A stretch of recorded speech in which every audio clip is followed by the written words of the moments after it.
여러분은 누군가의 부탁을 거절해야 하는 상황에서 거절을 잘 하십니까? 제가 보기엔 다들 착한 분들이라 거절을 잘 못하실 것 같아요. 우린 누군가의 부탁을 거절하는 것이 참 어렵게 느껴지기도 합니다. 말의 결이란 책을 보니까 거절을 그 사람에 대한 거절로 보지 말고 상황에 대한 거절로 보면은 조금 더 쉽다라고 이야기해요. 그러면서 단호하게 거절하지 말고 상황적인 어려움을 이야기하면 조금 더 거절하는 것이 자연스럽고 조금 더 부드러울 것이라고 이야기합니다. 어려운 부탁 받는 거 참 힘든 일이고요. 그 부탁 거절하는 것은 더더욱 어려운 일입니다. 오늘 말씀을 보니까 어려운 부탁을 넘어서 어려운 명령을 받은 한 사람이 등장을 하는데 그가 바로 요나입니다. 요나서 말씀은 여호와의 말씀이 요나에게 임함으로 시작을 합니다. 보통 선지서를 보면 하나님 말씀이 선지자에게 임하여서 이스라엘 백성들의 죄와 잘못을 깨닫게 하시죠. 그리고 그들에게 하나님의 구원과 회복을 약속하시는 것이 일반적인 선지서의 내용입니다. 그런데 요나서를 보면 조금 달라요. 하나님께서 요나에게 이방 도시로 가서 이방인들에게 구원과 회복을 선포하라고 말씀을 하십니다. 그 전까지 선지자들에게도 이방 나라를 향한 메시지를 선포하게 하신 적이 있었습니다. 하지만 요나는 조금 달라요. 이방 나라에 가서 이방 민족에게 직접 그 말씀을 선포하라고 말씀하시는 거예요. 즉 요나에게 말씀하신 이 명령은 전례가 없던 일이었습니다. 이것도 참 어렵고 힘든 일이었는데 요나를 더 어렵게 했던 일이 있었습니다. 그것은 그렇게 말씀을 선포하는 대상이 아수르의 수도 니느웨였다라는 사실입니다. 아수르, 역사는 아시리아라고 말하는데요. 아수르는 고대 사회에서 아주 악랄하고 잔인하기로 유명했던 나라였습니다. 아수르에 대한 역사의 자료를 보니까 그 당시에 별명이 있었는데 테러 국가라고 부를 정도로 아주 나쁜 나라가 아수르였습니다. 그뿐 아니라 아수르는 이스라엘 백성들에게 막대한 조공을 바치게 하면서 많이 괴롭혔던 나라였고요. 요나가 사는 모든 시간 동안에 이스라엘을 괴롭히고 강압했던 그런 나라가 아수르였습니다. 하나님께서 그런 나라에게 가서 그런 나라의 수도를 향하여서 그 나라 사람들에게 하나님의 구원과 회복을 선포하라고 말씀을 하시는 거예요. 한번 쉬운 예를 들어볼게요. 여러분께서 새벽에 나와 기도하시거나 또한 금요일에 기도하시거나 일상안에 기도하시는데 하나님께서 갑자기 강건적인 마음을 주시는 거예요. 뭐냐면 내가 정말 용서하기도 어렵고 정말 미워하는 내 가슴에 비수를 꽂은 그 사람을 떠올리게 하시면서 그에게 가서 용서를 구하고 화해를 하고 또한 그에게 사형리를 전하며 그에게 구원을 선포하라는 마음을 갑자기 주신다고 생각해 볼게요. 여러분 어떻게 하시겠습니까? 그 마음 가지면은 아멘 하고 가시겠습니까? 아니면 하나님 응답이 잘못 온 것 같습니다. 번지수가 옆집인데 저에게 온 거 아니라고 말씀하시겠습니까? 머리는 1번인데 마음은 2번이지 않습니까? 굉장히 어려운 상황이죠. 요나도 마찬가지입니다. 그래서 요나가 하나님 말씀에 의도적으로 불순종을 합니다. 니느웨로 가라는 말씀에 의도적으로 정반대쪽에 있는 다시스로 가게 됩니다. 하지만 하나님께서 큰 폭풍을 보내셔서 배가 큰 위기를 만나게 하죠. 배에 타고 있던 많은 선원들이 각자의 신에게 기도하며 또한 배의 물건들을 바다에 던지며 살기 위해 발버둥 쳤습니다. 그때 요나가 뭐 하고 있었는지 아시죠? 배의 가장 밑에 층에서 잠을 자고 있었습니다. 배의 선장에 와서 흔들어 깨우며 너도 너의 신에게 기도하라고 말했지만 요나가 기도하기를 꺼려 합니다. 결국 제비를 뽑아서 그 풍랑의 원인이 요나에게 있음을 알게 되었고요. 요나를 바다에 던짐과 동시에 풍랑이 잠잠하게 되었습니다. 여러분, 요나서 1장에서 고백되고 있는 요나의 모습을 잘 보시면 하나 특징적인 단어가 있어요. 그것이 뭐냐면 내려가다라는 단어입니다. 요나서 1장 3절 상반절 보시면 이렇게 말씀을 합니다. 그러나 요나가 여호와의 얼굴을 피하려고 일어나 다시스로 도망하려 하여 욥바로 내려갔더니 라고 말씀을 하고, 요나서 1장 5절 하반절 보시면 그러나 요나는 배 밑층에 내려가서 누워 깊이 잠이 든지라라고 말씀을 합니다. 또한 1장 15절은 이렇게 말씀하는데요. 우리 같이 읽어보겠습니다. 시작. 요나를 들어 바다에 던짐에 바다가 뛰노는 것이 곧 그친지라. 아멘. 하나님 말씀에 의도적으로 순종하지 않는 요나의 모습을 가리켜서 성경은 내려간다라는 모습으로 그의 모습을 이야기합니다. 욥바로 내려갔고요. 배 밑층으로 내려갔습니다. 그리고 바다에 던져져서 바다 물 밑으로 점점 내려가고 있습니다.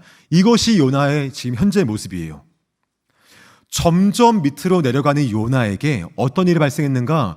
요나서 1장 17절은 이렇게 말씀하는데요. 우리 한 번 더 같이 읽어보겠습니다. 시작.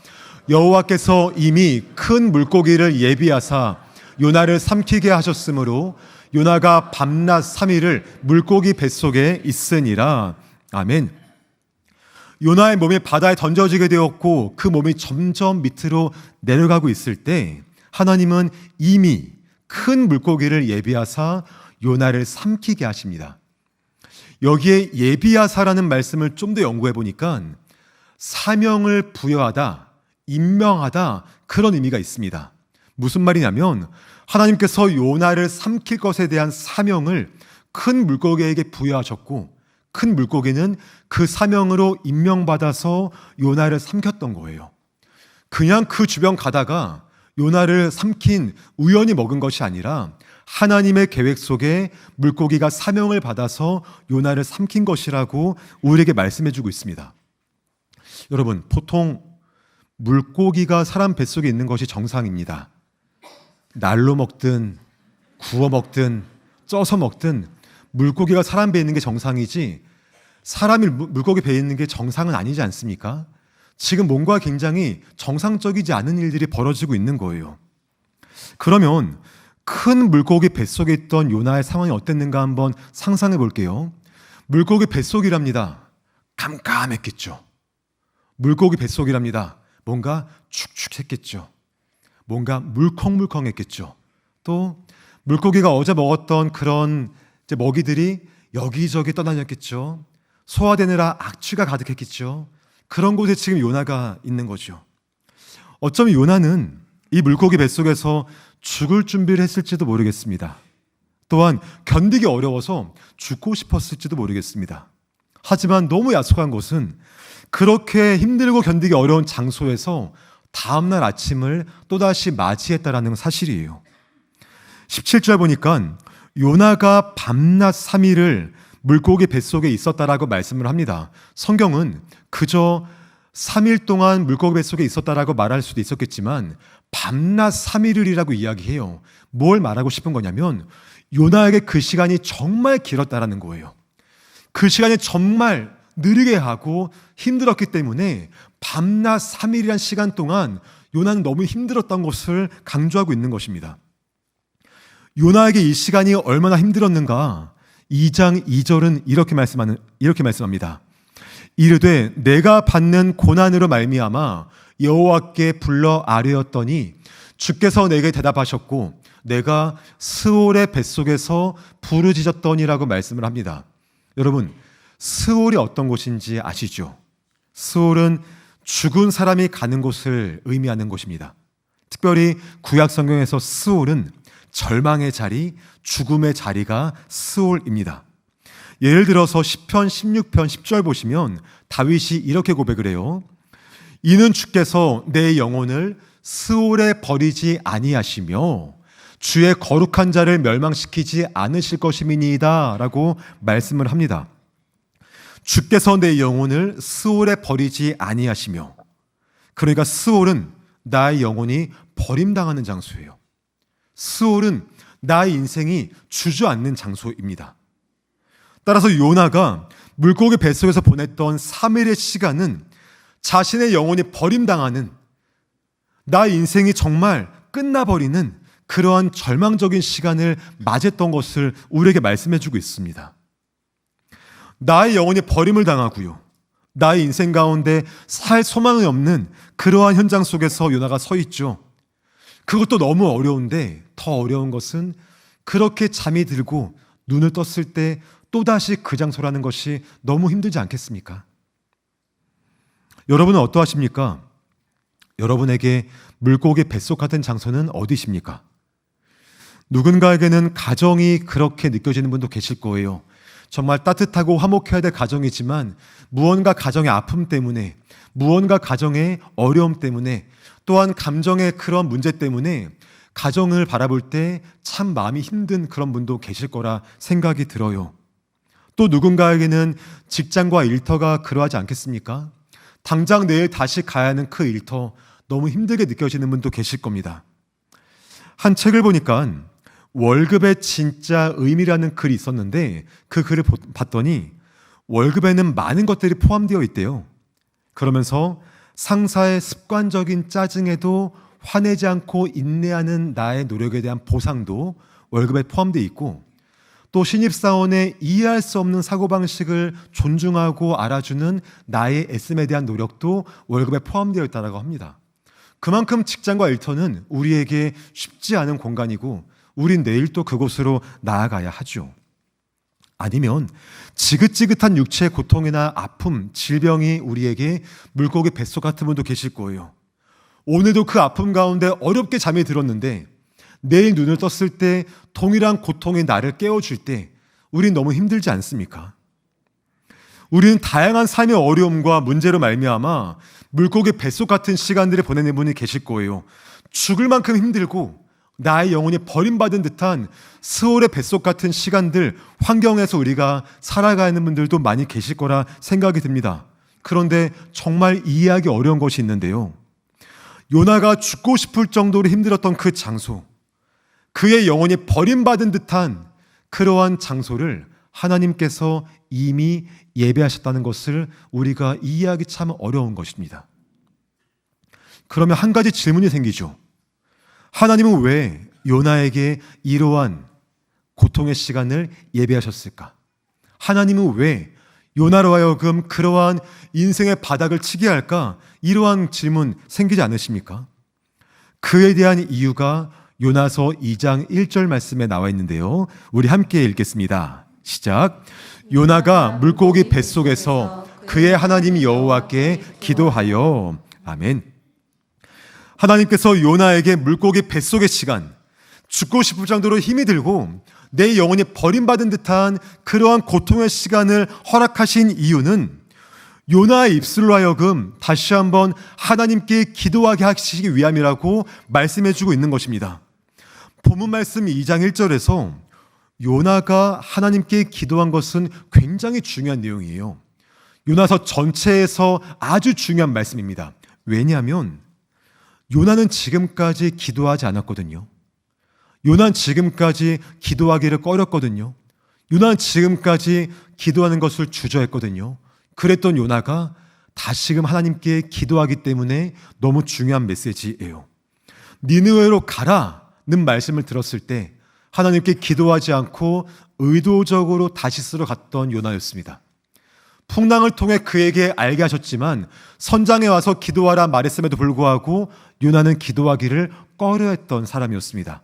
하나님께 등을 돌리고 하나님을 외면했던 것이 요나의 모습이었죠. 그랬던 요나가 다시 하나님께 돌이켰음을 알려주는 귀한 말씀이고, 또한 그랬던 요나가 다시금 주께 기도하기를 결심한 말씀이기 때문에 우리에게 중요성이 있는 거죠. 그래서 성경 기자도요, 요나가 하나님께 기도했다라고 말하지 않고 요나가 그의 여호와 하나님께 기도했다라고 말하면서 하나님과 그의 관계가 달라졌음을 보여주고 있는 것입니다. 따라서 하나님께서 요나에게 스올의 뱃속 같은 나의 영혼이 버림당하는 듯한 그러한 고통의 시간을 예비해 놓으신 이유는 분명합니다. 단지 요나를 힘들게 하기 위해서, 말을 안 들어서 고통받게 하는 것이 아니라 물고기 뱃속이라는 힘든 고통과 어려움을 통하여 그의 입술 가운데 다시금 하나님께 대한 기도가 회복되게 하기 위해서라고 말씀해주고 있는 것입니다. 점점 인생의 바닥으로 내려가고 있는, 점점 신앙의 바닥으로 내려가고 있는 그 요나가 하나님께 그의 여호와께 기도하게 하심으로 말미암아 다시금 그의 인생과 영혼을 높여주시고자 하시는 하나님의 큰 계획이 있던 것을 우리에게 말씀해 주고 있다라는 것입니다. 주 안에 사랑하는 여러분, 우리는 이 땅 가운데 수많은 문제와 어려움을 겪으며 살아갑니다. 이 모든 문제와 어려움을 하나님이 나에게 주신 것이다라고 단정 지을 수는 없습니다. 우리의 죄와 우리의 잘못과 우리의 모남 때문에 겪는 많은 문제와 고통이 더 많기 때문에 그래요. 하지만 우리가 만나는 많은 문제와 고통 속에서 하나님은 절대 침묵하지 않으신다라는 그 사실을 꼭 기억하시기를 주의 이름으로 축복합니다. 심지어 그 문제와 고통이 나의 죄와 나의 잘못으로 인한 것이라 할지라도 하나님은 그 시간을 통하여서 분명한 목적을 가지고 계신 거예요. 그것은 기도하기를 꺼려했던 내가, 기도하기를 망설였던 내가, 기도하기를 거부했던 내가 다시금 주님께 기도할 수 있도록 도와주시는 것, 다시금 나의 입술 가운데 하나님을 향한 기도가 회복되게 하시는 것, 이것이 우리 아버지의 놀라운 계획인 것을 함께 고백할 수 있기를 주의 이름으로 축원합니다.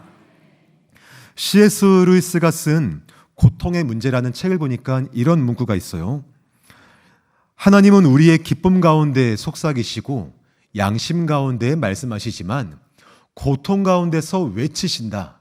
그것은 깨우는 자의 나팔 소리이다 라고 이야기했습니다. 우리가 물고기 뱃속 같은 그런 인생의 고통을 맞이한다 할지라도, 스올의 뱃속 같은 영혼의 깊은 어둠 가운데 거한다 할지라도 그 모든 순간 속에 하나님은 우리에게 무엇 하시냐? 다시금 기도하기를 힘쓰라고, 기도하기를 꺼렸던 우리가 다시금 주께 외치라고 우리에게 말씀하신다는 거예요. 큰 나팔 소리를 우리에게 울리시면서 우리가 다시 한번 기도의 삶을 살아갈 것을 우리에게 말씀하신다고 이야기하고 있는 것입니다. 주 안에 사랑하는 여러분, 나의 삶 가운데 크고 작은 문제가 있어요. 오늘도 우린 그 문제 가지고 왔습니다. 지금은 그 문제가 잘 보이지 않는 것처럼 예배드리고 있지만 예배드리고 다시 집으로 돌아갈 때에는 그 문제가 다시 크게 다가올지 모르겠습니다. 통과하기 어렵고 견디기 힘든 시간도 있을 겁니다. 하지만 그 모든 시간들 속에서 우리가 같이 고백하고 싶은 것은 기도하기를 멈춘, 또한 너무 힘들어 기도하기를 포기한, 기도하기를 꺼렸던 나를 흔들어 깨우시는 하나님의 열심이 그 모든 시간 속에 함께 하신다는 것을 함께 기억하시기를 주의 이름으로 축복합니다. 그리고 다시금 다시 기도하기를 결심하고 하나님께 돌이키기를 다짐하는 우리의 삶을 통하여서 하나님의 은혜가 우리 삶의 현장과 고통의 현장 속에 함께하는 저와 여러분 되시기를 주의 이름으로 축원합니다. 그런데 궁금한 것이 있습니다. 물고기 뱃속 같은 현장, 그리고 스올의 뱃속 같은 그러한 어려움 속에서 하나님을 나의 하나님이라 고백하며 내가 기도하기를 힘쓴다면, 그렇게 나의 기도가 회복되었다면 달라지는 게 무엇일까요? 사실 요나가 이러한 고백을 했다고 해서 그의 인생이 당장 180도 달라지지 않았습니다. 여전히 그는 물고기 뱃속에 있고요. 여전히 악취와 캄캄함과 물컹이는 그런 환경 속에 있었습니다. 하지만 그에게 달라진 것이 한 가지 있는데요. 그것은 자신의 상황을 바라보는 관점이 달라졌다는 사실이에요. 현재 자신이 겪고 있는 고난과 어려움을 해석하는 그 안목이 달라진 것을 우리에게 말씀해 주고 있습니다. 3절 말씀 같이 한번 읽어볼까요? 시작. 주께서 나를 깊음 속 바다 가운데에 던지셨으므로 큰 물이 나를 둘렀고 주의 파도와 큰 물결이 다 내 위에 넘쳤나이다. 아멘. 요나는 지금 깊음 속 바다 가운데 던져졌습니다. 그리고 큰 물과 큰 파도가 요나를 넘쳤죠. 이것이 요나의 상황이고 현재의 모습이었습니다. 그런데 요나가 이러한 자신의 상황을 어떻게 고백하냐면 3절 말씀 보시면 주께서 나를 깊음 속 바다에 던졌다라고 말합니다. 누가 그렇게 했대요? 주께서요. 또한 주의 파도와 주의 큰 물결이 내 위에 넘쳤다라고 말합니다. 누가 그렇게 하셨대요? 주께서 그렇게 하셨다라고 말씀을 하고 있는 거예요. 지금 요나는 자신이 깊은 바닷속에 있는 것, 또한 물고기 뱃속에 있는 것, 큰 파도가 나를 덮친 것은 하나님이 하신 일이라고 지금 고백하고 있다는 거예요. 주께서 나에게 그렇게 하신 것이라고 자신의 상황을 바라보는 관점이 달라졌음을 이야기합니다. 이것이 중요합니다.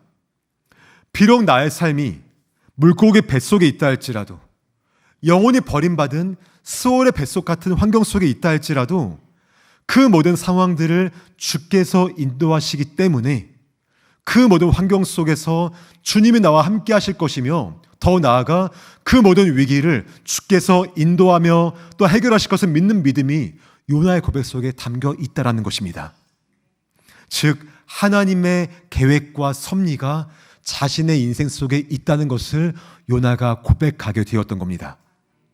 심지어 고통과 어려움이라는 그러한 눈물이 있을지라도 그 환경까지도 하나님의 주권 안에 있음을 요나가 바라보게 되었어요. 바로 이것이 요나의 입술 가운데 하나님이 고백되었을 때, 기도를 꺼렸던 그가 기도하게 되었을 때, 하나님께 등 돌렸던 그가 다시금 주님 바라보게 되었을 때 그에게 일어난 놀라운 변화인 것을 우리에게 말씀해 주고 있는 것입니다.